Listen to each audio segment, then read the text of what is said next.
Bismillahirrahmanirrahim. In this video, I'm going to discuss Unit 6 Agriculture Part 1 general यानी sense में agriculture है क्या, फिर पाकिस्तान में एग्रीकल्चर का क्या निज़ाम है, ये हम देखेंगे। इससे पहले हम देख चुके हैं कि पाकिस्तान में जो लैंड है वो किस तरह की है, टोपोग्राफी यानी माउंटेन कहाँ है, सतह मरतफा प्लेटोज़ कहाँ हैं और फिर प्लेन्स कहाँ हैं। फिर उसके बाद हमने देखा कि पाकिस्तान में दरिया कहाँ कहाँ हैं, यानी हाइड्रोग्राफी देखी है। फिर पाकिस्तान की हमने जो है देखी है क्लाइमेट पाकिस्तान का कैसा है। देन फिर जो है हमने देखी है सॉइल पाकिस्तान की। अब हम देखते हैं एग्रीकल्चर जो है ना वो पाकिस्तान में क्या-क्या निज़ाम है, वो कहाँ-कहाँ है। अब सबसे पहले हम इंट्रोडक्शन देखेंगे कंटेंट इस यूनिट के, फिर ऑब्जेक्टिव क्या है इस यूनिट के, देन इम्पोर्टेंस क्या है एग्रीकल्चर सेक्टर की, प्रॉब्लम क्या है पाकिस्तान में और उन प्रॉब्लम्स का सॉल्यूशन क्या है एग्रीकल्चर की प्रॉब्लम्स का पाकिस्तान में। ये चीज़ें जो है ना सारी हम इंशाल्लाह डिस्कस करेंगे इस यूनिट में। अब इंट्रोडक्शन में है कि जो पाकिस्तान का मेन सेक्टर है इकॉनमी का वो एग्रीकल्चर है, यानी ज़राअत पे जो है ना वो पाकिस्तान की तकरीबन जो है 63% आबादी डिपेंड करती है। तो उसके बाद बैकबोन है पाकिस्तान की इकॉनमी का। देन पाकिस्तान की जो अराउंड 20.8% जो है वो जीडीपी ऑफ पाकिस्तान का ये हिस्सा है, यानी ग्रॉस डोमेस्टिक प्रोडक्शन जो एक का जो है ना प्रोडक्शन होती है किसी कंट्री में, उसका जो 20.8% है वो ये है एग्रीकल्चर। ठीक है, जीडीपी ग्रॉस डोमेस्टिक प्रोडक्शन ये अराउंड जो 63% जो पाकिस्तान की पॉपुलेशन है वो लिविंग एग्रीकल्चर सेक्टर पे रह रही है और वो डायरेक्टली या इनडायरेक्टली जो है ना इस पे रिलाई कर रहे हैं कि या तो वो डायरेक्टली जो है ना वो एग्रीकल्चर कर रहे हैं या फिर इनडायरेक्टली इससे ही आने वाले जो है वेजेस वगैरह जो सैलरी वगैरह उस पर डिपेंड करते हैं। 47% जो पाकिस्तान की टोटल लेबर है वो फोर्स इंगेज है दिस सेक्टर से, यानी 47% जो लोग लेबर करते हैं पाकिस्तान में वो एग्रीकल्चर के सेक्टर से जो है वो इंगेज्ड हैं। तो ये भी इंडस्ट्रीज़ और वी आर नॉट इकॉनमी के लिहाज से हम इंडस्ट्री पे नहीं रिलाई करते, बल्कि हमारी इंडस्ट्री भी जो है ना वो एग्रो बेस्ड एग्रीकल्चर पे ही डिपेंड करती हैं, एग्रीकल्चर सेक्टर ही उनकी जो है ना वो मामला करता है। तो अगर एनी रीज़न की वजह से जो कोई नेचुरल क्लाइमेटिक चेंजिंग आ जाए, जैसे कि कोई रिडक्शन आ जाए एग्रीकल्चर प्रोडक्शन में, जिसकी वजह से कोई एग्रीकल्चर प्रोडक्शन कम हो, तो इसमें पाकिस्तान इंडस्ट्री सेक्टर और जो है इकॉनमी सेक्टर पे नेगेटिव इम्पैक्ट पड़ते हैं। तो यही सारी चीज़ें जो है ना वो इसके अलावा पाकिस्तान की इकॉनमी जो है ना वो बहुत ज़्यादा मैनी रीज़न की वज़ह से बहुत ज़्यादा जो है ना वो एसेंशियल है। और दूसरा ये कि डिफरेंट कंट्रीज़ जो है ना पाकिस्तान की जो बैलेंस ऑफ पेमेंट है वो भी फॉरेन एक्सचेंज रिजर्व्स में वो भी इसी के थ्रू ही यही उसमें इम्पोर्टेंट रोल प्ले करती है। अब ऑब्जेक्टिव जो हैं, हर यूनिट के ऑब्जेक्टिव होते हैं। इस यूनिट का ये ऑब्जेक्टिव है कि सबसे पहले हम देखेंगे कि इम्पोर्टेंस क्या है एग्रीकल्चर की और इसका इकोनॉमिक रोल क्या है पाकिस्तान की डेवलपमेंट में। फिर हम अंडरस्टैंड करेंगे कि प्रॉब्लम्स क्या हैं पाकिस्तान में एग्रीकल्चर सेक्टर में, और देन हम जो है ना सॉल्यूशन ढूँढेंगे कि सॉल्यूशन और सजेस्ट करेंगे कि क्या-क्या इसके सॉल्यूशन हो सकते हैं। अब सबसे पहले तो इम्पोर्टेंस ऑफ एग्रीकल्चर सेक्टर। तो एग्रीकल्चर सेक्टर की जो है ना वो ग्रेट इम्पोर्टेंस है एक कंट्री के लिहाज से वेरियस रीज़न की वजह से, क्योंकि जो है ना इसमें वाइटल जो हैं वो हम नीचे डिस्कस करते हैं। अब सबसे पहले है अवेलेबिलिटी ऑफ फूड, कि एग्रीकल्चर की वजह से हमें जो है ना वो फूड अवेलेबल आती है। फूड आइटम्स जो है ना वो जनरल पब्लिक को मिलते हैं। ज़ाहिर-सी बात है जो है वो मोस्टली हमारे यहाँ लोग डिपेंड करते हैं wheat, rice, vegetables edible oils वगैरह के लिए जनरल पब्लिक। तो ये सब कुछ इससे मिलता है। अब पहली बात है पाकिस्तान पॉपुलेशन के लिहाज से जो है ना 6th बिगेस्ट कंट्री है वर्ल्ड का, जिसकी पॉपुलेशन राइजिंग हो रही है at the rate of 1.94% annually. कि सालाना जो है ना वो अब तो इससे भी बढ़ के अब तो 2 से भी ऊपर चली गई है कि वो जो है ना 2% तकरीबन इंक्रीज़ होती है। तो इस रीसेंट स्टडी के मुताबिक जो यूएन पॉपुलेशन है उसके मुताबिक 2.81% ऑफ द वर्ल्ड पॉपुलेशन जो है वो पाकिस्तान की है। तो एग्रीकल्चर जो है ना वो पाकिस्तान का जो एग्रीकल्चर सेक्टर है वो रिज़र्विंग है, एक लास्ट रिसोर्ट। ये हमें जो है ना हमारी पॉपुलेशन जो है पाकिस्तान की इसको व्हीट यानी राइस, वेजिटेबल्स, एडिबल्स खाए जो है ना एडिबल्स, ऑयल्स वगैरह सब कुछ जनरल पब्लिक को यानी एज़ अ फूड के लिए जो चीज़ें हैं वो सब प्रोवाइड कर रहा है। तो ये क्राइसिस जो भी है ना एग्रीकल्चर के, अगर ये लैग करें तो उसकी वजह से प्रोवाइड जो होता है ना फूड आइटम्स वगैरह वो there is no additive burden on the import bill of Pakistan and balance of payment become more deficient. तो अगर कोई जो है ना क्राइसिस आ जाए एग्रीकल्चर सेक्टर में तो पाकिस्तान को जो है ना वो बहुत ज़्यादा भारी नुकसान उठाना पड़ता है। तो सबसे पहले जो है ना अवेलेबिलिटी ऑफ फूड है वो एग्रीकल्चर की वजह से है। दूसरा जो मेजर कंट्रीब्यूशन था जीडीपी यानी ग्रॉस डोमेस्टिक प्रोडक्शन। तो ये जो एग्रीन कंट्री है, पाकिस्तान एक एग्रीन कंट्री है क्योंकि जो एग्रीकल्चर पे डिपेंड करता है। तो एग्रीकल्चर ही मेन सेक्टर है जो पाकिस्तान की इकोनॉमी और इकोनॉमिक ग्रोथ को डायरेक्टली और इनडायरेक्टली इंडिपेंडेंट ग्रोथ रेट के लिहाज से यानी उसको सपोर्ट करता है।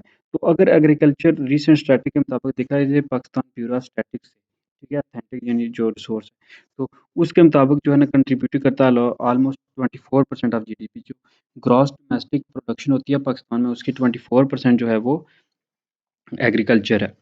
नेक्स्ट है जी रॉ मटेरियल। अब रॉ मटेरियल जो है ना वो खाम माल यानी वो भी एग्रीकल्चर की वजह से ही प्रोड्यूस होता है। मेनली जो है ना एग्रीकल्चर पाकिस्तान में जो इंडस्ट्रीज वगैरह हैं वो एग्रो बेस्ड इंडस्ट्रीज हैं यानी एग्रीकल्चर के रिलेटेड चीज़ें जो है ना मैन्युफैक्चरिंग करती हैं। तो ये सेक्टर इसलिए जो है ना रॉ मटेरियल भी बहुत ज़्यादा इंडस्ट्री को प्रोवाइड कर रहा है। अब इसमें रॉ इफेक्ट जो है ना वो क्लाइमेटिक चेंज वो कहता है पहले तो कि ये बहुत ज़्यादा इफेक्ट करती है यानी अगर क्रॉप वगैरह कम होती है, ठीक है।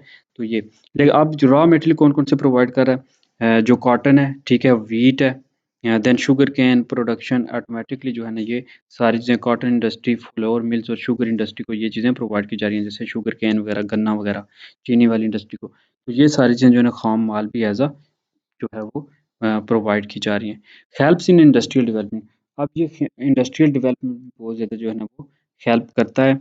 कैसे? क्योंकि एग्रीकल्चर जो सेक्टर है वो प्रोवाइड करता है रॉ मटेरियल इंडस्ट्रीज़ वगैरह को, जिसकी वजह से जो है ना वो इंडस्ट्रीज़ उसको यूज़ करके एक्सेसिव लेबर को यूज़ करके फोर्सेस को, तो वो जो उनकी नीड है उसको वो पूरा करते हैं। हाँ, और उनको जो है ना एडिशनल जो एम्प्लॉयमेंट है वो नहीं पे करनी पड़ती। तो इसलिए ये करती है इंडस्ट्रियल डेवलपमेंट भी हेल्प करती है। फॉरेन एक्सचेंज अर्निंग्स के फॉरेन के साथ जो पाकिस्तान जो करता है इंपोर्ट वगैरह करते हैं हम दुनिया के बाहर मुल्क से जो है वो एक्सचेंज, तो वो उनमें जो है ना वो इसको यूटिलाइज़ किया जाता है। जैसे पाकिस्तान मोस्टली इंपोर्ट क्या करता है मशीनरी वगैरह, टेक्नोलॉजी के प्रोडक्ट्स, आईटी के प्रोडक्ट्स और जो हमारी कंट्री में ये ना जो प्रोड्यूस नहीं होते। तो ये सारी चीज़ें इन अर्निंग के लिए जो है ना वन बाय साइड साइड ये पेमेंट जो है वो बैलेंस रहता है इससे एग्रीकल्चर की वजह से। Helps in extending market. ये और भी मदद कर रही है कि पाकिस्तान को अपनी मार्केट्स को एक्सटेंड करने में यानी दुनिया के दूसरे कंट्रीज़ के साथ कनेक्ट करने में एग्रीकल्चर उसको हेल्प करता है और इनकम जो होती है फार्मर की वो भी इससे इंक्रीज़ होती है मार्केट वगैरह। तो इस सैटिस्फाई ये है कि इनकम जो भी मिलती है वो उसके लिए वो बेसिक नीड्स वगैरह, कम्फर्ट वगैरह, लग्ज़री कार, हाउसेज़ वगैरह जो है ना उससे स्पेंड करके बाय कर सकते हैं। तो इंक्रीज़ जैसे-जैसे कंज़प्शन होगी इंडस्ट्रियल गुड की, तो वो इंडस्ट्रियलिस्ट को पुश करेगा ताकि वो इंक्रीज़ करें income, overall payment, employment, profitability, so automatically market will extended. ज़ाहिर-सी बात है फार्मर्स के पास ज़्यादा पैसे होंगे, तो वो चीज़ें खरीदेंगे। जब वो चीज़ें खरीदेंगे तो कॉम इस तरह इंडस्ट्री वगैरह जो है वो भी डेवलप होगी, वो भी नई-नई चीज़ें ज़्यादा से ज़्यादा प्रोडक्शन करेंगे। हेल्प करती है ताकि रिड्यूस करें अनएम्प्लॉयमेंट, क्योंकि पाकिस्तान एक एग्री कंट्री है, मोस्टली जो है ना वो लोग भी इतने जो है ना पढ़े लिखे नहीं है कि वो जॉब्स वगैरह अप्रोप्रिएट जॉब्स वगैरह ढूंढ सकें। तो इसलिए जो है ना ये एक बिग सोर्स है ताकि पाकिस्तान में जो है ना एम्प्लॉयमेंट का, कि लोग जो है ना वो समझ लें खुद अपना ही जो है ना बिजनेस स्टार्ट कर लेते हैं एग्रीकल्चर के थ्रू। तो पाकिस्तान प्रीडोमिनेटली जो है ना रूरल कंट्री है जिसमें 63% पाकिस्तान में लोग जो है ना वो रूरल एरियाज में जिन देहातों में रहते हैं। और रीज़न ये है कि 55% जो लोग हैं वो पाकिस्तान में लेबर फोर्स है जो एंगेज रहती है इस सेक्टर की वजह से। तो ये सेक्टर अगर रन होता रहे तो on the base of primitive production तो टेक्निक्स तो एम्प्लॉयमेंट जो है ना वो मिलती रहेगी और लोगों के पास जो स्किल्स हैं यानी अनएजुकेटेड पर्सन भी इजीली जो है ना इस सेक्टर में काम कर सकते हैं, इतना ज़्यादा उन पे बर्डन नहीं आएगा। Help to reduce rural urban gap. तो जो शहरी और जो देहाती ज़िंदगी के दरमियान जो गैप है वो भी इसकी मदद से जो है वो कम किया जा सकता है। ताकि जो है क्योंकि ये ऐसी चीज़ है कि बहुत इम्पोर्टेंट है रिड्यूसिंग गैप करने के लिए, क्योंकि एग्रीकल्चर जो डेवलपमेंट होती है वो इंक्रीज़ करती है income of agriculturist, so they will spend more. तो वो भी फिर जो देहातों में फॉर एग्ज़ाम्पल कोई लोग हैं वो एग्रीकल्चर करते हैं तो वो भी फिर मनी को स्पेंड करके देन जो है ना वो अपने आराम और शायद लग्ज़री की चीज़ें जो है ना वो खरीद सकते हैं जिससे वो जो बैलेंस है वो रिड्यूस हो जाएगा अर्बन और रूरल एरियाज़ के दरमियान। Play its role in the process of capital formation. Capital formation में ये रोल प्ले करती है, इंक्रीज़ करती है जो इनकम है एग्रीकल्चरिस्ट जो लोग एग्रीकल्चर पे डिपेंड करते हैं, उनकी इनकम को इंक्रीज़ करती है, उनको प्रमोट करती है ताकि वो सेविंग जो है रूरल एरिया में कंट्री की वो सेविंग कर सकें। ये सेविंग जब ज़्यादा से ज़्यादा होंगी तो वो फिर इन्वेस्ट करेंगे, जिससे जो है ना वो कैपिटल फॉर्मेशन हो जाएगी कंट्री में, वो लोग भी जो है ना वो कुछ ना कुछ बिज़नेस को ऑन करेंगे। तो इस तरह कैपिटल फॉर्मेशन जो है ना वो इम्पोर्टेंट रोल प्ले करेगी कंट्री की डेवलपमेंट में, जो एग्रीकल्चर की मदद से भी स्टार्ट हो सकती है। तो अब ये था इसका पहले एग्रीकल्चर की इम्पोर्टेंस कि ये हमें क्या-क्या प्रोवाइड करता है, कैपिटल प्रोवाइड करता है, ठीक है? हेल्प करता है रिड्यूस करें अर्बन और रूरल जो गैप है, अनएम्प्लॉयमेंट को रिड्यूस करता है, एक्सटेंड करता है मार्केट्स को, फॉरेन एक्सचेंज अर्निंग्स हेल्प करता है, इंडस्ट्री डेवलपमेंट में रॉ मटेरियल प्रोवाइड करता है और मेजर कंट्रीब्यूटर है जीडीपी में। तो ये सारे सारे थे। अब इसके रिलेटेड कुछ सेल्फ सर्व के क्वेश्चन हैं कि how how on the basis of Pakistan what is the ranking of Pakistan the world? तो basis of population Pakistan 6th largest country है दुनिया का। देन जो है वो how much agriculture sector contribute to the GDP 24% जो है ना वो जो जीडीपी में ये प्रोवाइड करता है। How the production of industries decline because of agriculture sector. तो जब इंडस्ट्री एग्रीकल्चर सेक्टर में कोई नेचुरल जो है ना वो क्लाइमेटीज वगैरह आई, जो नेचुरल डिजास्टर वगैरह आए, तो वो डिक्लाइन हो जाएगा। Agriculture sector is very important management of foreign reserve. Why? क्योंकि जो है ना वो इससे मनी का जो है ना पेमेंट जो होगी वो बैलेंस रहती है। Explain how agriculture sector Pakistan can help reduce unemployment problem in Pakistan. तो पाकिस्तान के लोग जो है ना वो अनएजुकेटेड है मोस्टली, जो लोग हैं वो इतनी जो है ना ज़्यादातर लोगों को अच्छी एजुकेशन है तो वो फिर इसमें इजीली फिक्स आ जाते हैं। अब प्रॉब्लम्स क्या है of agriculture sector of Pakistan? तो पाकिस्तान को इंक्लूडेड किया जाता है कि थर्ड वर्ल्ड कंट्री है, यानी ये इतना डेवलप नहीं है, कहते हैं तरक्की कर रहा है, ठीक है। तो एग्रीकल्चर सेक्टर पाकिस्तान का जो है वो फेस कर रहा है number of issues like transport sector के जो मटेरियल है वो एक जगह बंद हो रहा है, दूसरी जगह ले जाने के लिए बड़ा मुश्किल है, रोड्स वगैरह इतनी डेवलप नहीं है, प्रॉपर जो है ना फेयर्स वगैरह बहुत महंगे हैं, ये किराया वगैरह, ठीक है। पावर सेक्टर का मसला है, लाइट वगैरह का, ठीक है, इलेक्ट्रिसिटी का मसला है, क्योंकि जो है ना पाकिस्तान में वो बहुत महँगी है, उसका मसला है। देन एजुकेशन सेक्टर, एजुकेटेड नहीं है लोग जो है ना वो जो है ना वो हैं, या फिर जो है ना अनएजुकेटेड हैं। तो ये जो है ना कुछ चीफ़ प्रॉब्लम है पाकिस्तान में। अब शॉर्टेज ऑफ कैपिटल है, कैपिटल का शॉर्टेज है, जो फार्मर्स वगैरह हैं उनके पास इतनी इनकम नहीं है कि वो इन्वेस्ट कर सकें। तो ये जो है ना ओवरऑल नेगेटिव रोल प्ले कर रहा है पाकिस्तान के एग्रीकल्चर सेक्टर में। क्योंकि फार्मर्स के पास लो इनकम है, तो हार्डली वो अपनी बेसिक नीड्स वगैरह को पूरा कर पा रहे हैं, जिसकी वजह से जो है ना वो कोई सेविंग उनके पास नहीं रहती। तो इस शॉर्टेज की वजह से वो कुछ ना परचेज़ कर पा रहे हैं, सीड, फर्टिलाइज़र वगैरह, ना पेस्टिसाइड वगैरह, यानी वो अच्छी जो है ना फर्टिलाइज़र वगैरह भी नहीं यूज़ कर पा रहे, जिसकी वजह से जो है ना वो एग्रीकल्चर ऑटोमेटिकली जो उनको क्रॉप्स वगैरह हैं, जो कल्टीवेशन है लैंड की, वो कम हो जाती है। अच्छी मशीनरी भी नहीं मिल रही, तो वो अनएबल होते हैं, वो इस काबिल नहीं होते कि वो इम्प्रूव कर सकें हेल्थ एनिमल्स वगैरह की, ट्यूबवेल वगैरह को यूज़ कर सकें, इरिगेशन प्रॉपर प्रॉपर यानी आप पाशी वगैरह कर सकते हो, इसलिए लेस चांस होता है कि कोई फ्यूचर में इम्प्रूवमेंट हो। दूसरी चीज़ है जी वाटर लॉगिंग एंड सैलिनिटी, बहुत बड़ा प्रॉब्लम है, जिसको सीमेंट फ्लोर कहते हैं। जी आपने पढ़ा होगा कि वो पानी कभी-कभी एक जगह जम जाता है और उसमें जो है ना वो एसिड वगैरह आ जाते हैं, नमकियात वगैरह। तो पाकिस्तान एग्रीकल्चर जो है ना बेस्ट बिग इशू है ये इसका कि वाटर लॉगिंग और सैलिनिटी, क्योंकि लार्ज एरिया ऑफ लैंड जो है ना वो बिकमिंग अनकल्टिवेटेड, तो इसकी वजह से जो है ना वो अनकल्टिवेटेबल हो जाता है लॉग।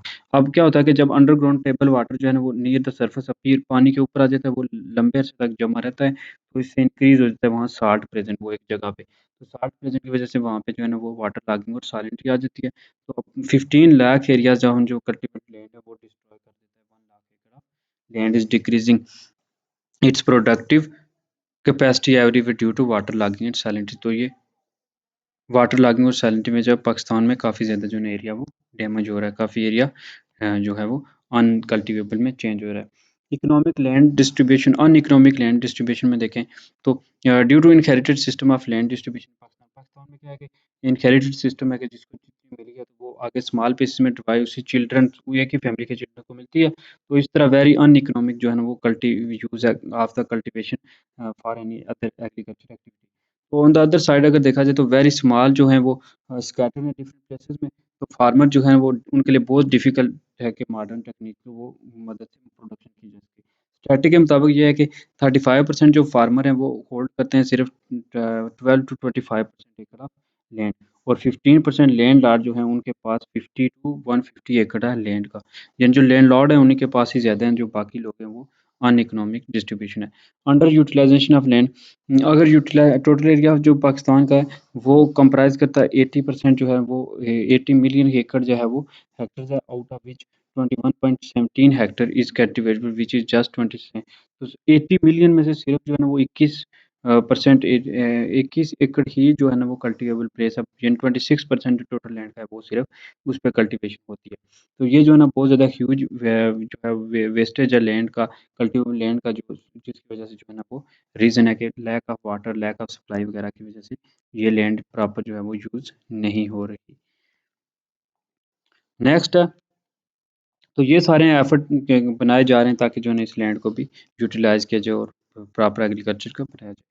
नेक्स्ट है नेचुरल कैलेमिटीज़, जो नेचुरल के कुदरती जो ना आफात वगैरह आ जाती हैं उसकी वजह से, जिसमें हैवी रेन है, कोई तेज़ बारिश हो गई है, ड्रॉट है, खुश्की खुश्की आ गई है जी, फ्लड, सैलाब वगैरह आते हैं, तो हर मिलियन जो है ना वो एकड़्स ऑफ क्रॉप जो है ना वो डिस्ट्रॉय हो जाती है। तो बहुत ज़्यादा जो है ना वो ज़मीन पे जो जो क्रॉप है वो जो है वो डिस्ट्रॉय हो जाती है। फ्लड जो है वो जिन जो सैलाब वगैरह हैं वो भी इस लैंड को जो है ना अपर मोस्ट सरफेस जो फर्टाइल ज़मीन का होता है उसको वास्ट अवे ले साथ ले जाते हैं, जिसकी वज़ह से जो है बहुत टाइम लगता है उसको दोबारा रिकवर होने में। तो 2 मिलियन जो है ना पाकिस्तान का एकड़्स ऑफ लैंड जो है ना वो डिस्ट्रॉय होती है हमेशा फ्लड से। अभी रिसेंटली भी जो है ना वो आया है। स्कार्सिटी ऑफ इरिगेटेड प्लांट, तो बहुत कम ही है जी, उस स्कार्सिटी है जी जो एग्रीकल्चर लैंड की। 2% 3 एरिया जो है ना ऐसा ब्रानी एरिया है जहाँ पे कंप्लीटली डिपेंड करता है जो रेन से फॉर इरिगेशन। ब्रानी एरिया जो है वो जिसमें रेन ना हो तो वहाँ पशु होना बहुत मुश्किल है। तो इसलिए जो है ना वो अगर टाइमली रेन नहीं होती तो एग्रीकल्चर प्रोडक्शन जो है ना वो बहुत एडवर्सली होगी, बहुत जो है ना उस पे। तो इसलिए स्कार्सिटी ऑफ जो है ना एग्रीकल्चर जो है ना सीरियस लिमिटेशंस होती है in the expansion of crop areas in Pakistan. तो पानी की वजह से जो है ना वो क्रॉप एरिया पाकिस्तान में नहीं फैल रहा। ट्यूबवेल वगैरह की जो है ना इंस्टॉलेशन तो की जाती है लेकिन उतने ज़्यादा जो है ना उसके बेनिफिट नहीं होते। Use of primitive method of production, तो प्रोडक्शन के अभी भी जो है ना हम पुराने मेथड यूज़ करते हैं, प्रिमिटिव मेथड यूज़ करते हैं। कोई अकॉर्डिंग टू रिसेंट रिसर्च जो है ना वो पाकिस्तान अभी भी प्रिमिटिव मेथड ऑफ जो है ना वो टेक्नोलॉजी पे डिपेंड कर रहा है। जबकि मॉडर्न रिसर्च में अब techniques, chemical fertilizers, improve seed वगैरह आ गए हैं, पेस्टिसाइड्स आ गए हैं, जो सब्जियों को नुकसान पहुंचाने वाले जो अशरात वगैरह हैं उनको भी किल करने वाली दवाइयाँ वगैरह, स्प्रेज वगैरह आ गई हैं। लेकिन क्या है कि पाकिस्तान में वीक परचेजिंग पावर जो है ना फार्मर ये चीज़ें जो है ना अफोर्ड नहीं कर सकते, एक्सपेंसिव। तो इसलिए उनके पास जो है ना इतना नहीं होता कि वो इन चीज़ों को, नई चीज़ों को यूज़ कर सकें जो मॉडर्न केमिकल्स वगैरह हैं। इलिटरेसी है, ठीक है, कि नाखवानदगी, एजुकेशन इतनी नहीं है, लोग जो है ना वो मोस्टली लेबरर्स हैं, फार्मर्स, लेबरर्स और जो टेनेंट्स हैं वो पाकिस्तान में इलिटरेट हैं। वो फुली अफेयर ही नहीं है कि अवेयर ही नहीं है कि उनके पास जो है ना उनकी लैंड जो कैपेबिलिटीज़ है वो टेक्निक यूज़ करके उसमें से ज़्यादा से ज़्यादा प्रोडक्शन कर सकते हैं।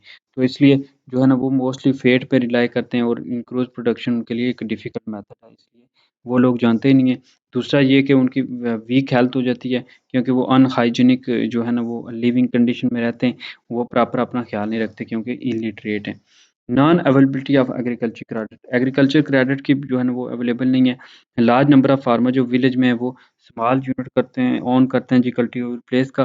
तो फार्मर जिनके पास लेस देन 4 एकड़ ऑफ लैंड है वो 25% ऑफ द टोटल फार्मर है। 25% ऐसे फार्मर हैं जिनके पास 4 एकड़ से भी कम ज़मीन है। तो अथॉरिटी जो है ना इस चीज़ पे फोकस नहीं कर रही कि उनकी जो है ना उनको क्रेडिट दिया जाए ताकि वो उनकी प्रोडक्शन जो है ना एक्टिविटी ज़्यादा से ज़्यादा हों। ऐसा कोई भी कुछ भी इक़दामात नहीं किए जा रहे हैं। नेक्स्ट है फ्यूडलिज़्म, यानी जागीरदाराना निज़ाम है कि जो सबसे बड़ी जो हर्डल है पाकिस्तान की प्रोग्रेस में वो ये फ्यूडलिज़्म है, जागीरदाराना निज़ाम है कि जिसमें थाउज़ेंड ऑफ एकड़ जो लैंड है, ज़मीन, वो सिर्फ़ चंद जो है ना वो लैंडलॉर्ड लोग जो हैं, वो जो जागीरदार हैं वही इस कंट्री के हैं, उनके अंडर है। बाकी जो है ना वो 1-1 2-2 कनाल या 1-2 कुछ एकड़ जो है ना वो एक बंदे के आती है जो लोकल फार्मर है। पॉलिटिकल इंस्टेबिलिटी है कि पॉलिटिकल जो है ना वो बहुत बड़ा प्रॉब्लम है, बिग प्रॉब्लम है पाकिस्तान के एग्रीकल्चर सेक्टर का, कि जो है ना पॉलिटिकल इंस्टेबिलिटी है, लैक ऑफ यूनिफॉर्मिटी है, पॉलिसीज़ जो है ना वो नहीं बन रही हैं। गवर्नमेंट जो है ना, एक गवर्नमेंट जो है ना चेंज होती है, गवर्नमेंट टेन्योर ही अपना पूरा नहीं कर सकती। तो अनफॉर्चुनेटली जो है ना पाकिस्तान एक इनस्टेबल सिस्टम होने की वजह से जो है ना वो एग्रीकल्चर भी इससे बहुत ज़्यादा सफ़र कर रहा है, बहुत ज़्यादा रिस्क है।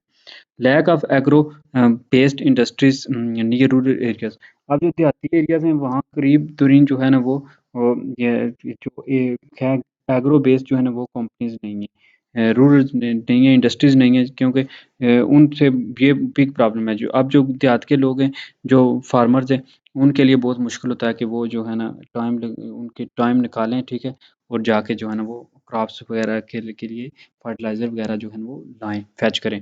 लेकिन इसलिए जो है ना वो ये भी बहुत बड़ा प्रॉब्लम है। Lack of transportation and communication, अब ये भी बहुत लैक ऑफ वेरी मच जो है ना कम्युनिकेशन नेटवर्क और ट्रांसपोर्टेशन सिस्टम जो है ना बहुत वीक है। तो ये भी फार्मर्स के लिए बहुत डिफ़िकल्ट है ताकि वो एग्रीकल्चर रीच कर सकें एग्रीकल्चर मार्केट्स तक और अपने प्रोडक्ट्स को सेल कर सकें।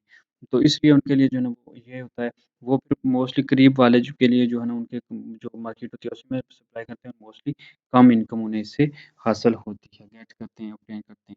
Lack of cold store and warehouse, अब कोल्ड स्टोर और वेयरहाउस की भी कमी है कि कोल्ड स्टोर जहाँ पे वो इस अपनी खुराक को जो है महफूज़ कर सकें, प्रिज़र्व कर सकें, फिर वेयरहाउस जहाँ पे स्टोर कर सकें, जो ज़ख़ीरा कर सकें, ठीक है, गोदाम वगैरह भी नहीं है। तो ये भी चीज़ें जो है ना वो एक तो अनसर्टेनिटी या वेदर, फिर availability of water, seed and fertiliser जो है ना ये चीज़ें नहीं मिल रही। दूसरी तरफ जो है ना वीक परचेज़िंग पावर होने की वज़ह से ना लोगों के पास वेयर हाउसेज़ वगैरह, ना कोल्ड स्टोर वगैरह हैं ताकि वो इनको सपोर्ट कर सकें। तो इस वज़ह से भी मोस्टली चीज़ें जो है ना वो राइट हो जाती हैं, ख़राब हो जाती हैं, ठीक है। इनएडिक्वेट public policy and agriculture research, तो पाकिस्तान में कोई रिसर्च नहीं है, पूर रिसर्च जो है ना वो कोई अवेयरनेस नहीं है, कुछ ऐसे प्रोग्राम वगैरह नहीं है जिसकी वज़ह से जो है ना वो प्रॉपर लोगों को गाइड किया जाए। तो अनएडिक्वेट पब्लिक पॉलिसी है, नामुनासिब सी पब्लिक पॉलिसी है जिसमें कोई जो है ना वो यूनिवर्सिटी इंस्टीट्यूशन वगैरह में कोई प्रॉपर लोगों को गाइड नहीं किया जाता जिसकी वज़ह से ये बहुत प्रॉब्लम्स है। अब इसमें कुछ अगर क्वेश्चन देखे जाएँ, self assessment question, what is the first and basic problem of the agriculture sector of Pakistan? तो बहुत से हमने पढ़े हैं। एक तो है कि पाकिस्तान की जो एग्रीकल्चर है, लोग जो हैं वो इलिटरेट हैं, जो फार्मर्स वगैरह हैं। दूसरा लैंड की कमी है, लैंडलॉर्ड हैं। According to estimate how much area of fertile land is destroyed by the flood, तो फ्लड जो है ना वो काफ़ी एरिया को जो है ना मोस्टली जो है ना उसको डिस्ट्रॉय कर रहे हैं। 1 एकड़ ऑफ जो है ना वो cultivable land is decreasing productivity every year, क्योंकि जो है ना फ्लड्स वगैरह की वज़ह से या फिर सीम और थॉर की वज़ह से।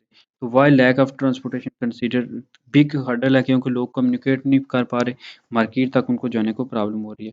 Government is fail to government जो है ना वो फेल हो रही है, क्योंकि गवर्नमेंट चेंज बहुत हो रही है, इंस्टेबिलिटी है, गवर्नमेंट अपना टेन्योर नहीं पूरा कर रही इसलिए। सॉल्यूशन क्या है जी पाकिस्तान में? तो हमने अभी तक जो है ना इसको इश्यूज़ डिस्कस किए हैं डिफरेंट। अब हम जो है ना कोशिश करते हैं कि उनके सॉल्यूशन को सजेस्ट करें। सबसे पहले सप्लाई ऑफ एग्रीकल्चर क्रेडिट, ये जो लोगों की इनकम है, जो फार्मर्स हैं उनकी इनकम कम है, लो इनकम है, तो वो अफोर्ड नहीं कर पा रहे जो एक्सपेंसिव फर्टिलाइज़र वगैरह हैं, टूल वगैरह हैं, तो इसलिए उनको हेल्प की जाए ताकि वो बेसिक जो चीज़ें हैं, जो एक्सपेंसिव टूल्स वगैरह हैं, वो यूज़ कर पाएँ और एग्रीकल्चर क्रेडिट उनको ईज़ी टर्म और कंडीशन पे प्रोवाइड किया जाए। जिसकी वजह से वो बेहतरीन वैरायटी के जो सीड्स हैं परचेज़ कर सकें और फर्टिलाइज़र वगैरह परचेज़ कर सकें।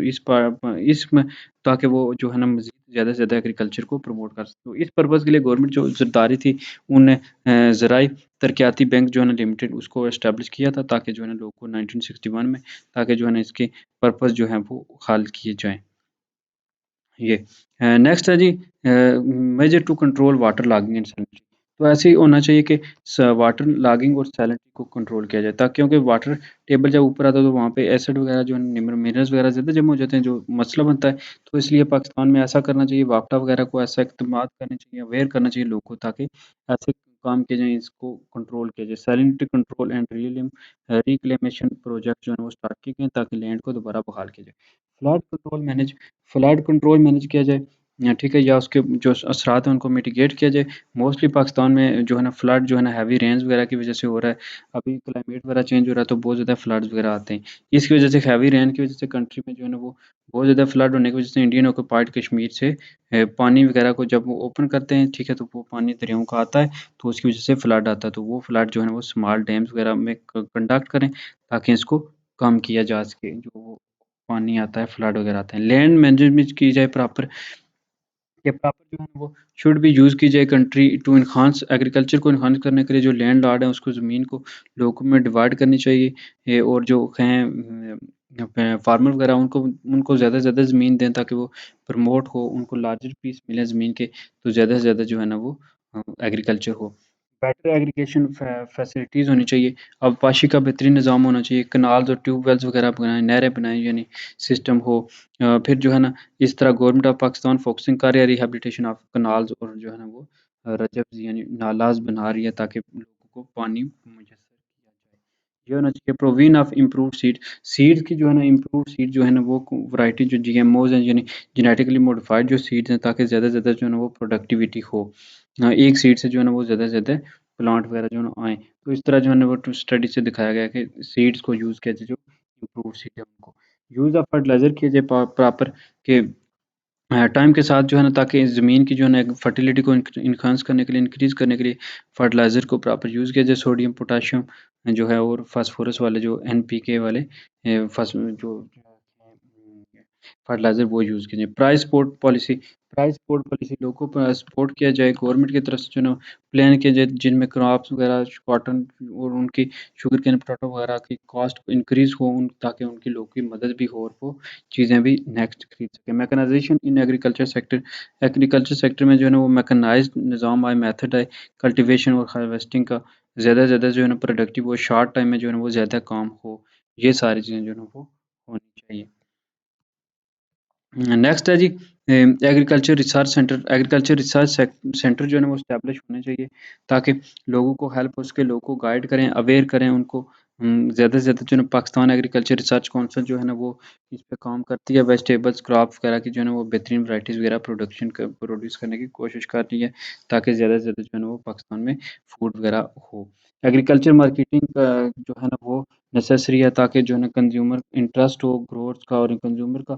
Agriculture marketing and shortage limited जो है ना वो प्रोग्राम वगैरह स्टार्ट किए हैं कोऑपरेशन वगैरह ताकि जो है ना लोगों तक अवेयरनेस किया जाए और रियल जो फार्मर हैं उन तक वो उनका जो राइट है वो पहुंच सके। तो कुछ सेल्फ असेसमेंट का क्वेश्चन है कि किस तरह के जो है ना वो कैपिटल डेफिशिएंसी प्रॉब्लम को एग्रीकल्चर में सॉल्व करने के लिए गवर्नमेंट स्टेप लेगी। प्राइमरी फंक्शन क्या है एएमएस और पास्को का।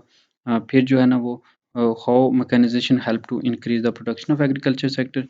Then how why government fix जो है सपोर्ट प्राइसेस और how to control floods water logging and sanitary for agriculture sector. तो ये कुछ थी जो चीज़ें in this video in this unit. Thank you for watching Education Academy. Like the video, also comment your positive or negative feedback, subscribe the channel, also share link to your friends and family members. Thank you for watching Education Academy. Allah Hafiz.